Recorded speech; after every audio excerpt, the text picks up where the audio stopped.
Hej og velkommen til Unity 3D introduktionsvideoen.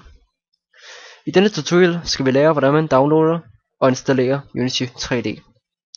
Først gå ned i din browser, gå op i adressefeltet, eller du kan søge på Unity 3D,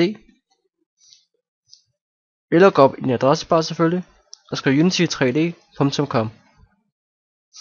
Nu er det på deres forside, hvor du kan læse meget mere om deres program. Men kort sagt er det et program, hvor du kan lave 3D-spil meget enkelt, nemt og hurtigt, uden noget som helst erfaring med 3D eller programmering. Først gå op på download-knappen, som er i højre side, helt op i højre side. Så går du download Unity 3D 5.1, sorry. Og når du har downloadet det, så burde du meget gerne have en fil, som ser sådan her ud.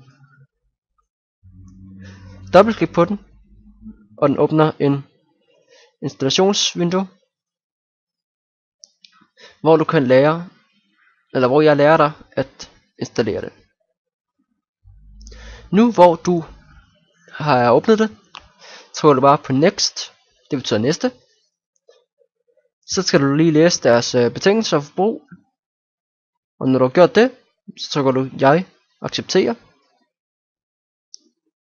Så kan du så vælge om du vil have et eksempelprojekt med, deres player og deres udvikler tekst dokument.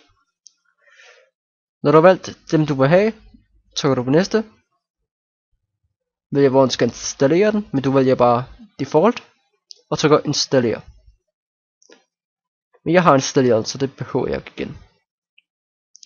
Så snart du har programmet, kan du åbne det.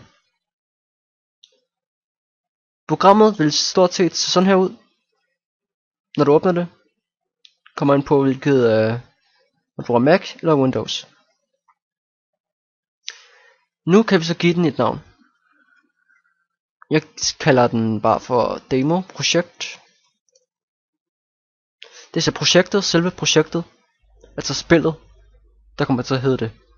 Så jeg kunne også kalde den demo spil. Det tror jeg faktisk jeg vil kalde den. Her er der nogle following packages, så er nogle pakker du kan bruge fra Unity af. Jeg foreslår at du tager character controller, light cookies, light flash, particles, scripts er noget, skyboxes, og så trykker du bare create, altså lav projektet. Nu er den så i gang med at lave projektet, så vi ses så snart den er færdig med det. Nu hvor programmet er oprettet, hvor spillet er oprettet, vil det stort set se sådan her ud. Velkommen til Unity. Der kan du så se videotutorials om hvordan man bruger programmet, eller du kan se de næste tutorials som jeg har lavet. Den her kan du bare slukke for nu af. Nu har vi så selve programmet åbent. Det her er et sceneview. Herinde laver du alt der har med 3D at gøre. For eksempel spilobjekter og alle de ting som du vil have der skal ske i et spil. Hernede i game view, jeg skal lige nævne at det her hedder views. Det vil sige det her er et sceneview hvor alle dine ting sker. Hernede det er game view, og det er alt hvad du ser som spiller spillet, hvis det giver mening. Hvis det ikke gør det, så må du lige kigge på min næste tutorial, hvor jeg forklarer det meget bedre. Det var så kort og godt installation og download af Unity 3D.